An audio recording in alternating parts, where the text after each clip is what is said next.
This podcast is intended for entertainment and informational purposes only.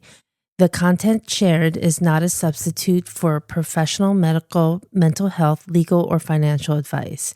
Please consult a qualified professional for personalized guidance or treatment. By listening, you acknowledge that the hosts and guests are not responsible for any decisions or actions you take based on this content. Feel like a grouch, go beyond the couch. Share your confessions on the Aurora Sessions. Hello, Aurora Healing Crew. Welcome to the Aurora Sessions Beyond the Couch, where we take the stressors that come up in session and bring them into conversation beyond the couch.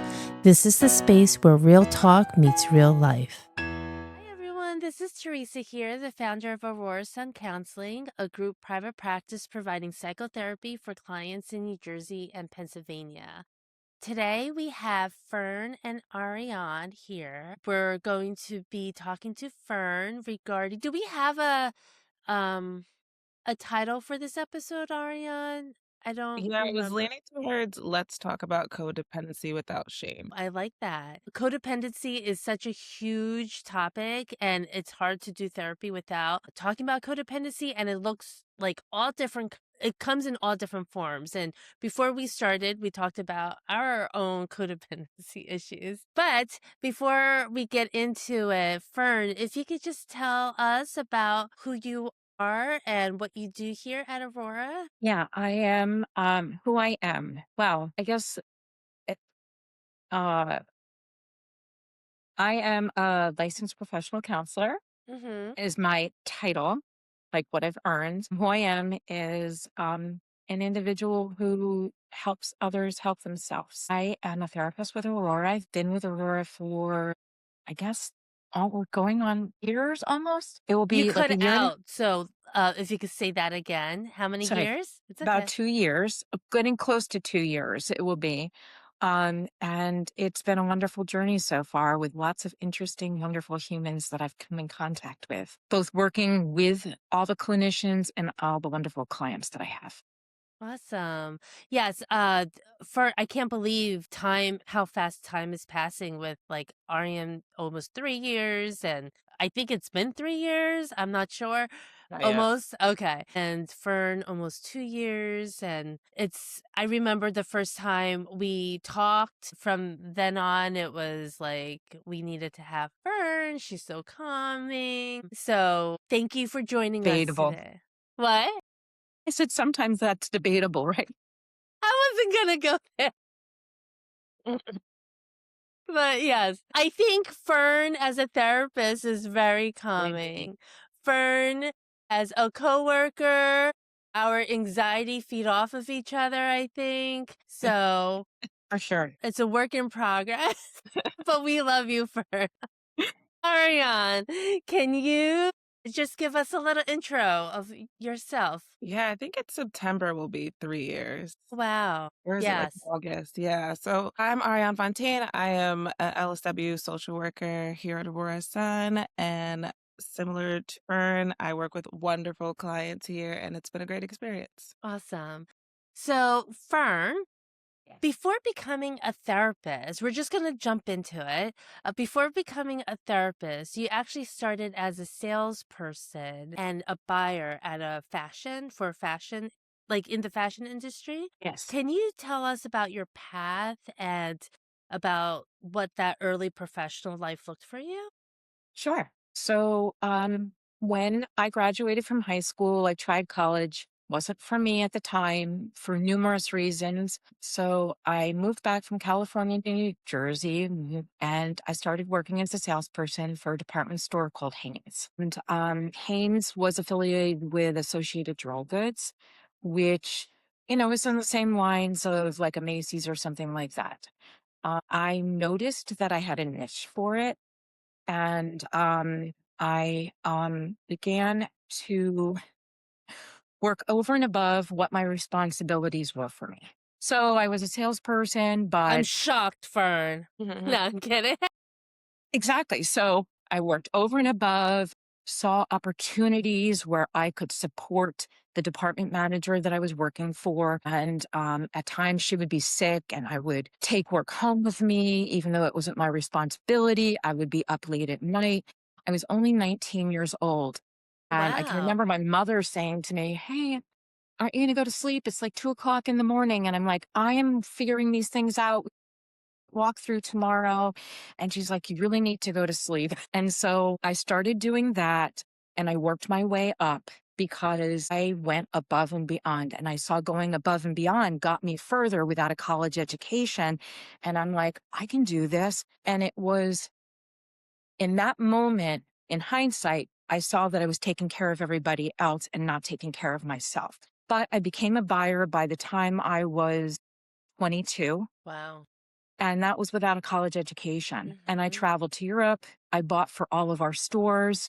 It was Mhm. an amazing experience, but I definitely got there because I was trying to make everybody else's jobs easier. Right. So that kind of reinforced, like you, that was your proof. Well, see, if I do all the things, I will be compensated. I will get paid more. I will be promoted. So it's almost like that first win when you're gambling, that Yes. first jackpot.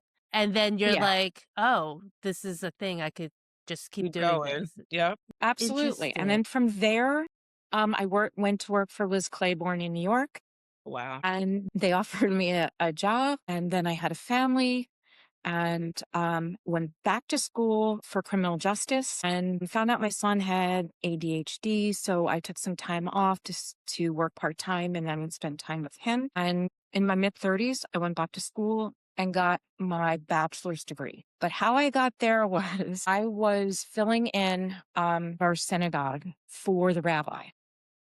Wow. What? Right.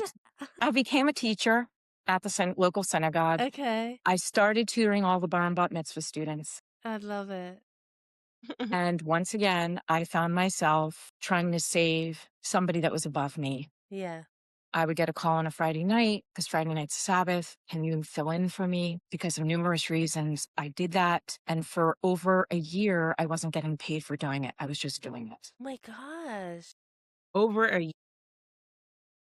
Yeah. Wow. Yeah. So another lesson learned. At that point, I recognized I don't know how I recognized it, but I said I deserve to get paid for this. So I went to the board, talked to the board. They agreed to pay for it and they agreed to pay for my undergrad degree. Wow. So it kind of worked out. And that, like, self-advocacy, right? That Yes. is evidence for self-advocacy of how that could, like, help and work for you. So good for you. So that was Hopefully, yeah. that was great. And I ended up becoming an education director and moved to Pittsburgh. And my life took a turn then because after 2.5 years of doing that, I recognized for me, it was the people that mattered, not the politics around the position. And I felt like Mhm. it wasn't a good fit for me. And so at that point, I went back to school, got my master's and in professional counseling. And that's how I ended up becoming a therapist. That's awesome. The journey. That sure is. This journey. Before we move on, have you watched a Kristen Bell's show on Netflix uh, about her date? What is it called? Dating the rabbi. Yeah. Once Yes, I love that. Yeah, it's so we get cute. into the second It's season. so Yeah, funny. it Oh my, is. I I think didn't want to get into it because I don't know. I didn't want to like it, but I did. no, it's definitely good after a long day of being intensely in a motive state Yeah. to watch something like that at night. Yeah. Yeah. Yeah, I agree. And that psychologist that dated her sister, though. I know those boundaries. Appalling. Yeah. I was like, "What? What?" And then when they went to couples therapy, that yeah, okay. So, Aria, why don't you take the next one? Yeah, so in your journey, Fern, you made like a big career shift. And I just want to ask, like, how was that? Can you walk us through the changes, the decision behind it?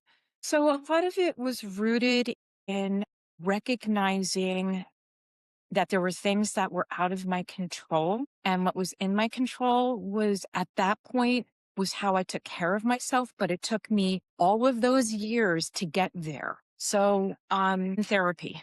And therapy. I recognized that I was trying to make everybody else happy and pleasing everybody else, which leads into what we're going to be talking about today about codependency. But I recognized that I wasn't, even though it felt good in the moment, and I was getting those adrenaline rushes and the chemical cocktail to my brain that I would get, like that rush of cortisol and adrenaline, there was this constant loop of trying to make others happy and not taking care of me. Mm-hmm. And I also, really the final straw was when I would have congregants coming to me to talk to me about what was going on with them and things that were going on in their lives. I realized I didn't have the skills. I was a good listener, but I didn't have the skill set to be able to provide them with the support they really needed, other than just as being a human, which that's all also part of it. And I had a friend who said to me, "Why don't you go back to school? Why don't you go back to school?" And that's how I ended up getting back to school. Yeah, confirm that therapy is more than just listening to people. You need the Yeah. skills too. Question real quick before Ariane continues. Do rabbis have formal counseling training? They do. Okay. I mean, there's so my undergrad degree is in Jewish studies. I took pastoral care classes. Okay. So a lot of that is like learning how to communicate and to listen and to navigate, different things that may come up for congregants. Now, as far as rabbinical school, that was going to be my other path, but other things in my life were taking place at the time and I didn't do that. And it would have required me to spend a year in Israel. And at that time, it wasn't conducive for my family. Mhm. Okay. So to answer your question, I don't know the specific answer to that, but my guess would be that they have to have some clinical training. Right.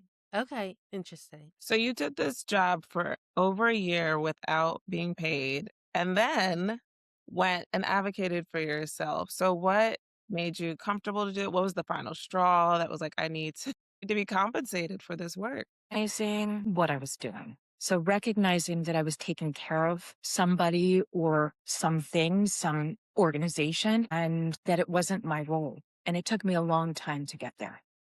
And it wasn't healthy. It wasn't like I was angry with myself or beating myself up. It just wasn't healthy. And potentially somebody, I can't remember exactly, but somebody might have said something to me like, "Are you getting paid for that?" And that could have been the trigger, or not the trigger, but the incentive. Yeah. I guess, were you married at the time, or did you have a second income? Because most people would be like, I need to, that would be the trigger to like, I need to get paid for this. Yeah, I was definitely married at the time, but it was a lot of work because I was writing sermons and I was leading services. Yeah. And I mean, but I also, I don't want to take away from the fact that I love that as well. I loved teaching and I loved working with students and I loved working with the congregation and the feedback was positive. So again, it was that constant loop of feeling good while at the same time recognizing that I was taking care of someone else. That was your, like what you were getting paid with for you. Yeah. But it's not enough at some No, because it is ultimately work. And it's recognizing that. It's recognizing that it is still work. Wow, that's impressive. So jumping down to codependency and adult relationships, you do a lot of work and it seems like it comes naturally, maybe from personal experience, maybe from what you've been learning. But to start, how do you define codependency and how do you explain it to your clients who might not realize that this is what is going on? And that's a great question. How I define it, without going to a textbook or anything like that, is really comes from some personal experience. So my definition is, and what I've seen, obviously, but and I'll use myself as an example because I won't use anybody else. Like in that context, it's like when all of my energy, and I think energy is a big piece of this, my time and my attention is focused on trying to fix, save, or control someone else's behavior. Okay. Guilty. Like, yeah, I'm like, okay. And the other piece of that is that it's because I've never taken the time to recognize that I need that same type of energy, nor do I necessarily feel that I was worthy of it. And so when it comes to clients, it's interesting because, I wrote the blog on codependency, and I'll have clients say to me, if it comes up in session, I'll say, you know what, maybe you have some dependent traits or codependent traits. I will never say you're codependent because that would be defining somebody, and I won't do that. So I will say, I'm recognizing some dependent traits. Well, the first question they'll say to me is like, I don't depend on, or they'll say to me, the statement is, I don't depend on anybody else, because there's this misconception of what the actual term means and the Right. actual function. And the traits that I just listed, saving, fixing, even enabling behavior, are probably or 3 out of probably hundreds of traits. So, like, for example, in Melody Beatty's Codependent No More book, she has an entire chapter devoted to codependent traits.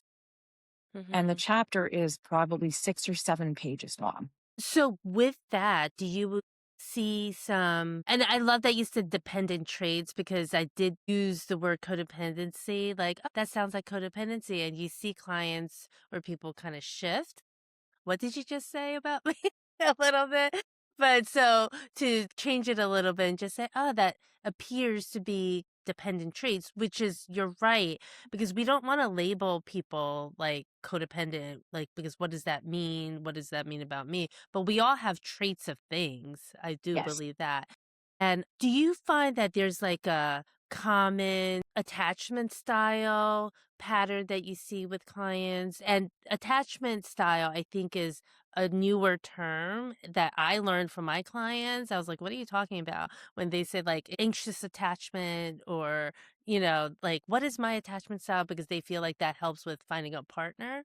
So do you find any common patterns that you see in clients with They're all codependency? different, right? So, but I would say that anxious attachment's definitely one, avoidant attachment is another.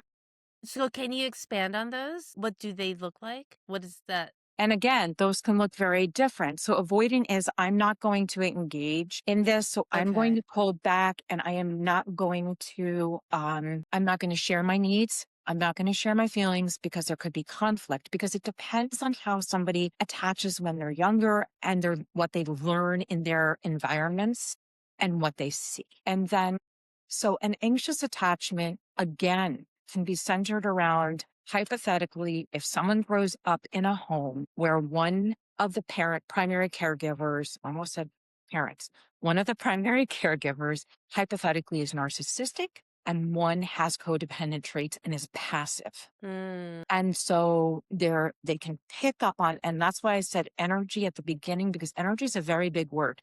Children, even in womb, can pick up on this energy of these mhm, feelings of communication and things like that. And especially then when they're born, they can feel this energy around them of watching one of the parents control or dictate behaviors of the mhm, other parent or primary caregiver, and the other one being passive. So they're seeing avoidance and mhm, somebody not standing up for what their needs are. mhm, And then they can also pick up on anxiety mhm. in that moment of somebody feeling like, I don't have a voice. That is such a common dynamic in households. And I It think is. that it's like on a spectrum, right? Like, because like I'll just speak for myself. I think in like parents, there's usually one that's more vocal, more authoritarian, disciplinarian, and the other one likes to avoid conflict and will let things go or just like not make it bigger. And usually, and we see this in couples counseling too, let's just say it's the woman who avoid the conflict and thinking that they're going to stay in the relationship because it's better for their children. And I'm talking about when that's way in like a level 10, I would say, in this dynamic. But they're staying because it's better for the children to have two parents. What you're saying is the children are picking up on that anxiety, on that dynamic. They are feeling everything that's going on between the yeller and the passive person. And Yeah. then what does that do, I guess, with the kid? Because we're seeing the kid in therapy. Right. And the parents like fix it. Exactly. Yeah. Definitely seeing the kid. And it's also, I want to point out that it's also potential for intergenerational patterns of behavior with this. So this just doesn't start off necessarily with the primary caregivers. Mm-hmm. This starts off, and which is why with my clients, I do a lot of genograms to begin with when I recognize that there are dependent traits, and I will explain to them and provide psychoeducation about what a genogram is. But we look at intergenerational patterns of behavior going back to even great grandparents. And a lot of times, and I know this isn't answering a question, but I think it's important because, and I didn't mention this at the beginning, but I think it's also important to recognize that a lot of codependent traits are rooted in addiction. So and mental health issues. So when we look back at great grandparents, if they have that history, and grandparents, we look to see whether there is addiction or substance use, and it doesn't necessarily have to be substance use. It could be gambling, it can be sex, it can be workaholic, and the parent is or the grandparent or great grandparent was never at home. Mm-hmm. So there's a lot of other dynamics that could be involved other than dysfunction or somebody being controlling. Mm-hmm. So it could start all the way back to great grandparents and generations before that. Then we see it in the grandparents. And what ends up happening is, and this is where we start to really see codependency form, is that the child of that great great grandparent or children of either can pick up on one of two things. They can pick up on potentially becoming also an alcoholic because they are, or an addict or gambling, have some type of addiction. It doesn't necessarily mean that that's what's going to happen. Or they can become the person that tries to fix that. And a lot of times I see, at least in the work that I do, and the research shows that they look for that same type of chaos that they grew up in. So we can see great grandparents, grandparents, then the individuals that I may be working with, or the children of the individuals that I may be working with, all having the same type of patterns of relationships. So it is definitely intergenerational. The other piece of it is attachment means, and this is going back to what you asked, is that unfortunately, because children's needs are not met in those dynamics, meaning they're not given the love and nurturing that they may need because the two people are focused on each other, trying to fix, trying to control, trying to save, that the children don't sometimes get the affection and the touch, what they need. Because again, intergenerationally, it didn't happen. So even their primary caregivers don't have the skills to do that. And I wanted to share this because I think it's been really helpful, at least in my sessions, is I actually bring up or have my clients look at the Harlow monkey.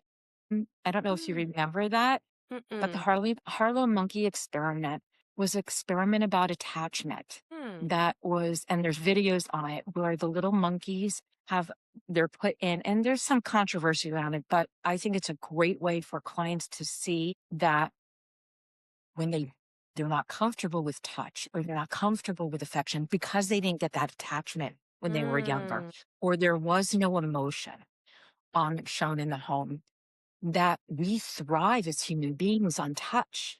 And the Harlow monkey experiment shows this. So they have two wire monkeys. One of the wire mothers, actually, two wire mothers. One of them just gives sweet water. And they're in two separate areas. And the other one has cloth on it, the wire monkey. And the monkey gets the sip of water to have sustenance, right? That need met. But then spends a significant amount of time with the wire monkey that has cloth on it. So they lean up against it so that they're nurtured. And I show this to my clients who are like, wow, that really makes a lot of sense. I didn't get that because of my parents were so involved with. Yeah. Wow. This is like, We both said, wow. And I look at your just like, faces and everything makes sense now. I think I'm healed.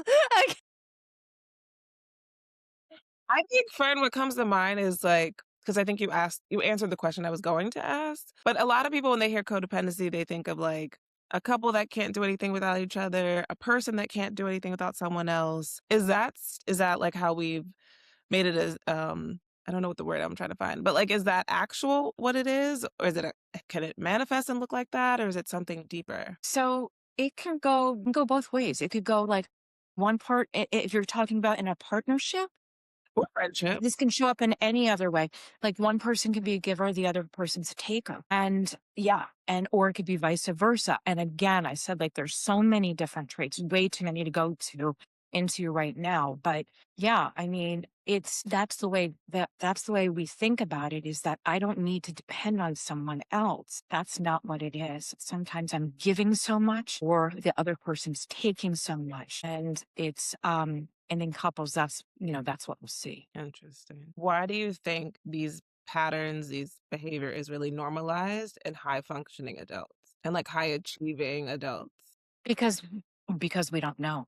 We don't know that's what's going on. And because again, it's in my clinical opinion and what I've read and the work that I've done, it becomes an addiction.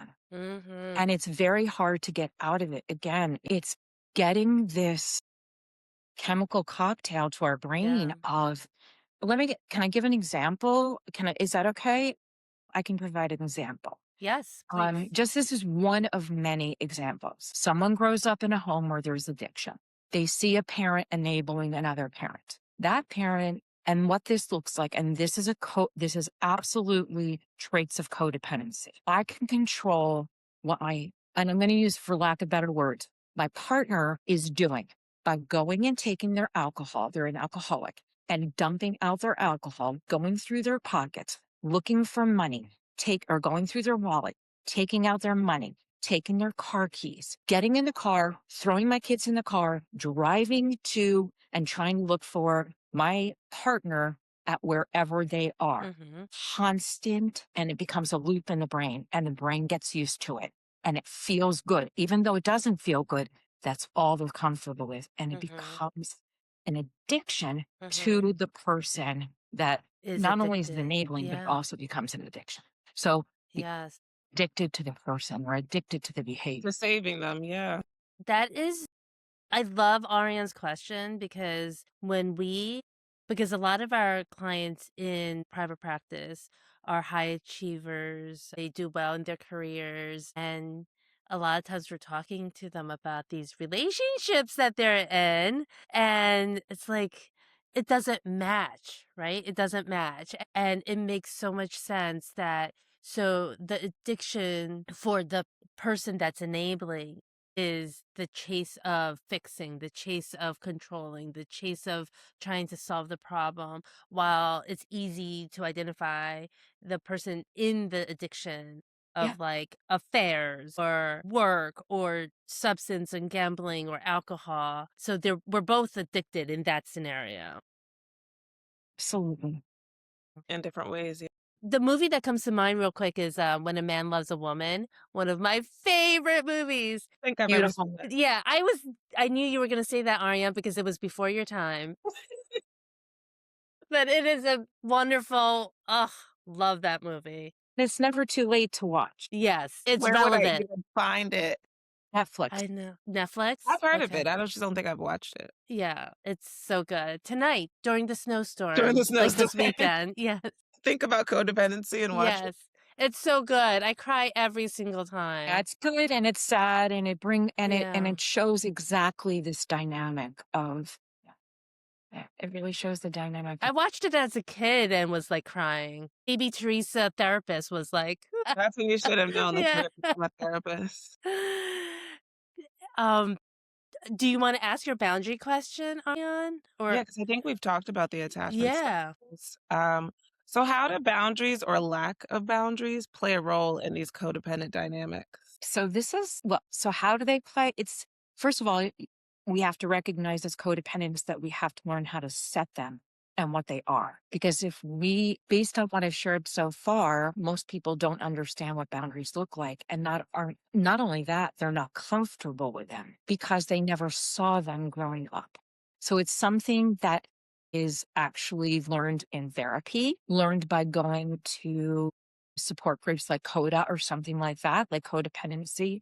There's 12-step meetings for it, or adult children of alcoholics or dysfunctional families, ACOA, where those things are learned. Setting boundaries means we have to put ourselves first. And that is the most difficult thing for somebody who struggles with codependency. In general, right? How often do we talk about self-care? Yeah. I mean, putting and being able, and the biggest one is to be able to say no, right? So it is so difficult for humans to say no because we always, and so with someone who struggles with dependent traits or codependency in general, the fear of, and it is rooted in fear. And I'm using was the boundary right now because that's the big one. And it is that if I say this, I will make someone unhappy with me.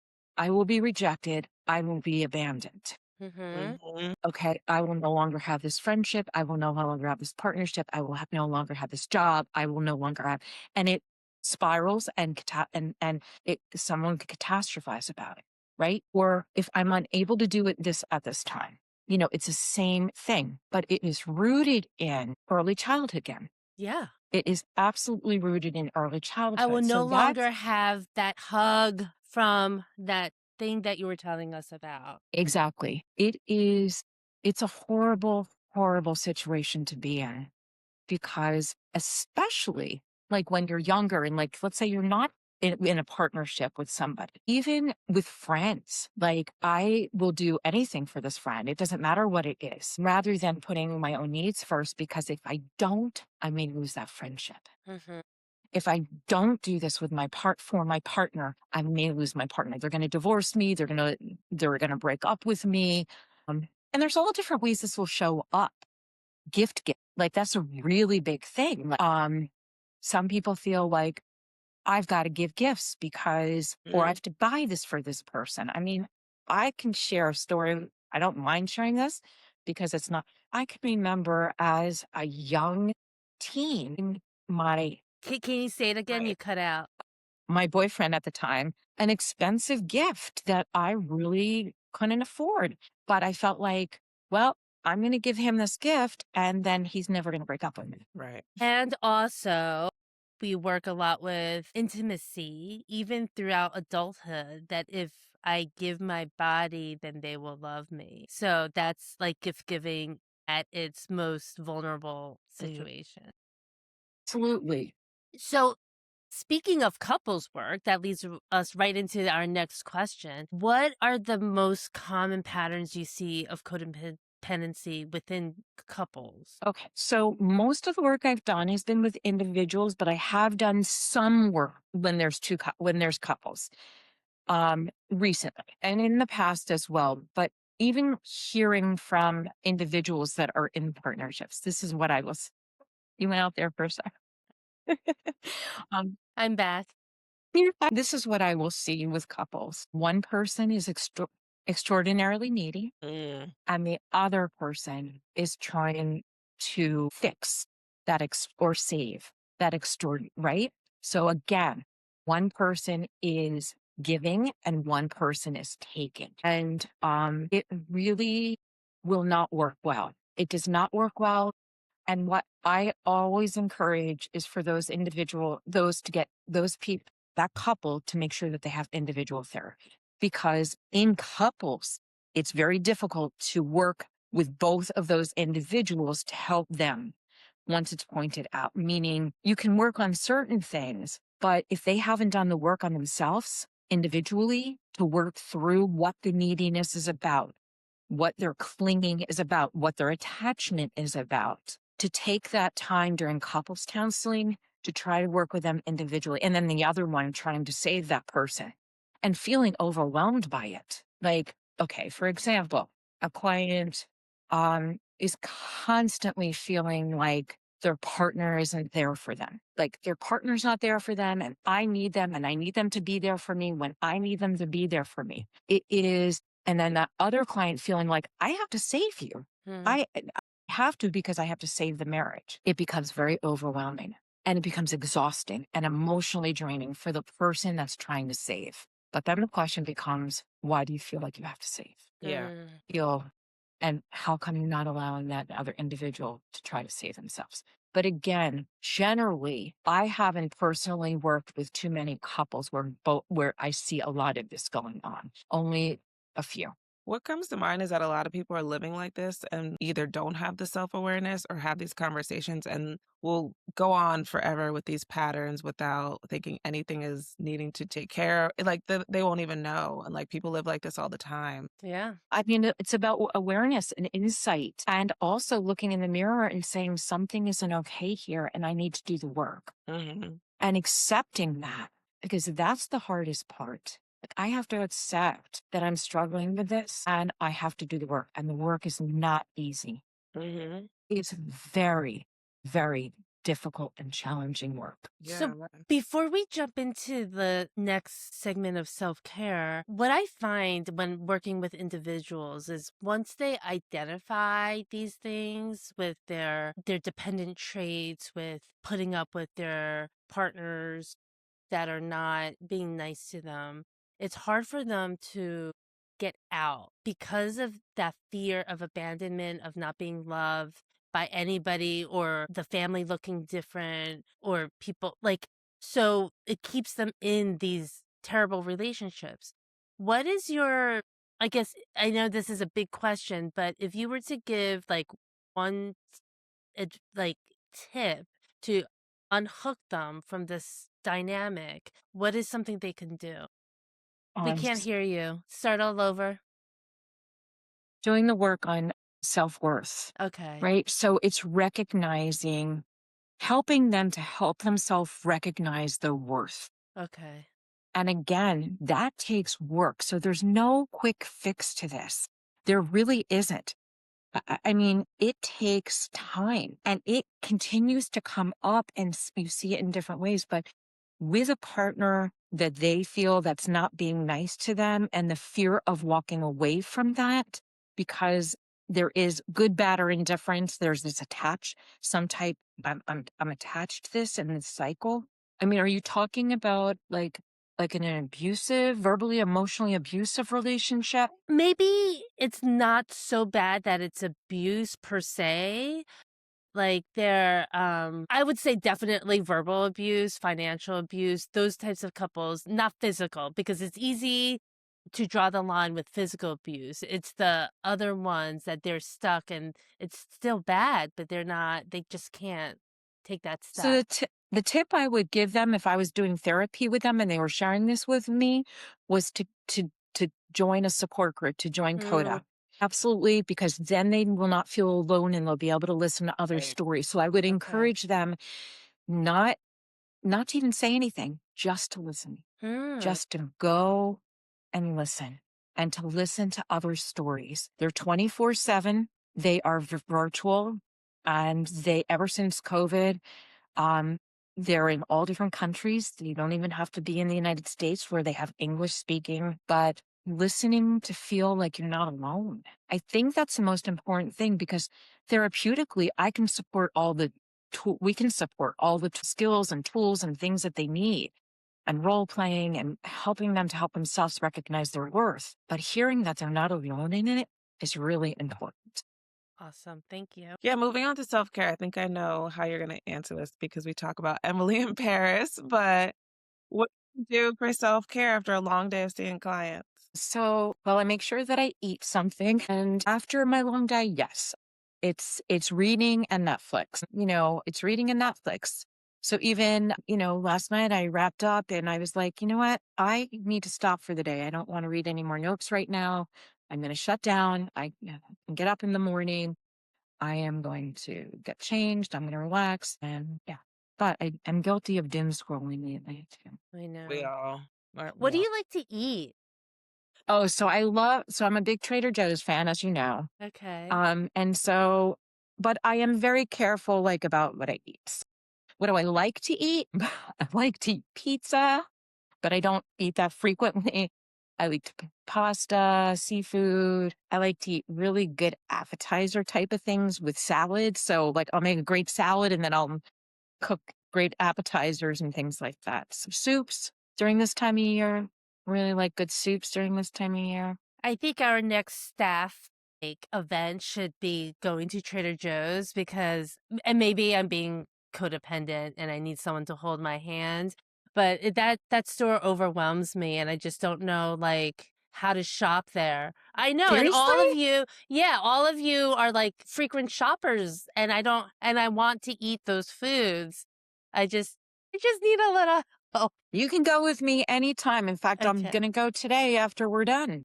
Okay. But you go to the Cherry Hill one, right? Go to the one in Princeton.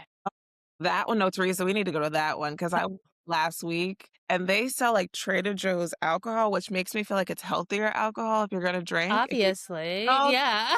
so I love that one, but Okay. like So lost. They we'll have meet there for lunch at one of those places, and then we'll go to Trader Joe's for a trip. That I sounds think that like would a be good fun. plan. So it's funny you say that because I feel overwhelmed going into a place like Wegmans. I don't go. No, all Wegmans those is things are huge. the same. Yeah. Wegmans is huge, It's but Trader too Joe's is big. It's too small. much. What? Trader Joe's is small. Wegmans is Yes. Once you get your aisles down, you got That's it. what I need to learn. I'm going in, I'm going to be a student and allow you guys to teach me. yeah. Ex- You gotta follow the social pages, but that's hard too because I'll take screenshots and then I'll go into Trader Joe's like, hey, do we have this? And different states have different things, so sometimes you can't get too attached to that. But Okay. But I can tell you one thing they have right now that I just bought. I don't know if you guys like onions, but they have something like it just came out, bloomin' onion. Love Like they have, onions. you love them I or you don't love like? them.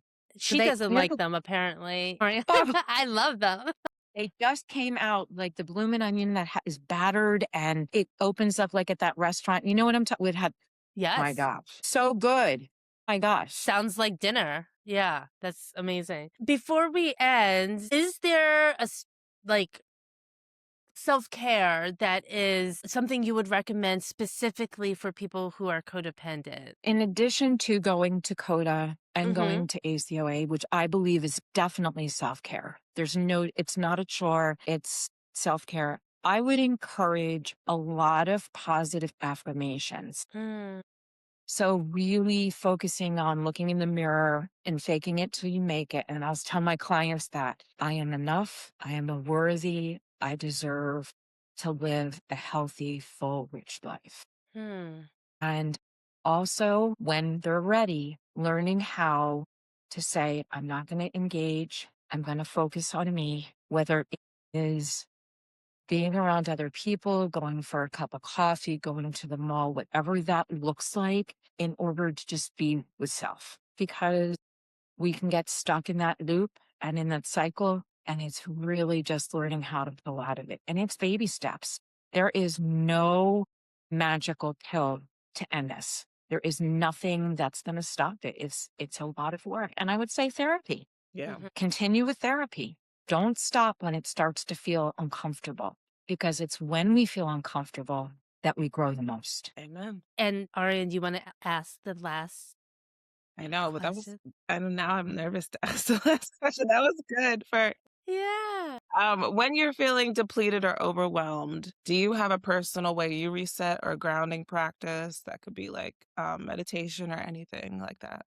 So I have to say that I'm very guilty of getting stuck sometimes and feeling overwhelmed. But if I practice what I preach, I do the five senses grounding technique. Sometimes I'll do it when I'm driving, even, which is not always, I would not recommend that. But I will do the five senses. And I think it's very helpful for me. The other thing that I do is I will try to listen to music that's calming and music that's just going to get me back in the moment. I do thought stopping. I try to refrain. Sometimes it works, sometimes it doesn't. But definitely the five senses is helpful.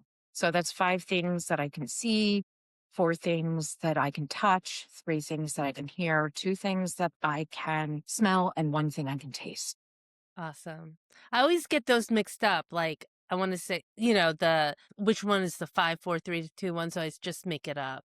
But Yeah, sometimes I do too, yeah. but I do it so much with my clients and we'll do it in session together. Awesome. Yeah. Well, this was so informative and I know I got so much out of this, and I'm sure Ariane did too. And I just cannot wait for our listeners and our clients to hear this episode, because I feel like we all need some help with attachment and codependency and all of that good stuff. Yeah. And thank you so much, Fern, for sharing a little bit of how much of a superstar you are in session with the clients, with the rest of us. And thank you, Ariane, for co-hosting with me and curating these wonderful questions and leading this conversation. Thank you both for inviting me to do this. I really appreciate it. Awesome. Bye. Bye. Before we go, Aurora Healing Crew, take a deep breath like you're soaking in sunlight. Warm, steady, grounding. As you move through your day, check in with your gut. Notice how you feel around others. Your energy is precious. Protect it so you have the strength and light to do what really matters to you, because life is hard and we're getting through it together. Thank you for listening to the Aurora Sessions Beyond the Couch. Visit our website at aurorasuncounseling.com to learn more. You can find us on Instagram, TikTok, Facebook, LinkedIn, and YouTube. Just search Aurora Sun Counseling. Got questions or topics you'd love to hear us cover? Email us at info@aurorasuncounseling.com or drop a comment. We'd love to hear from you.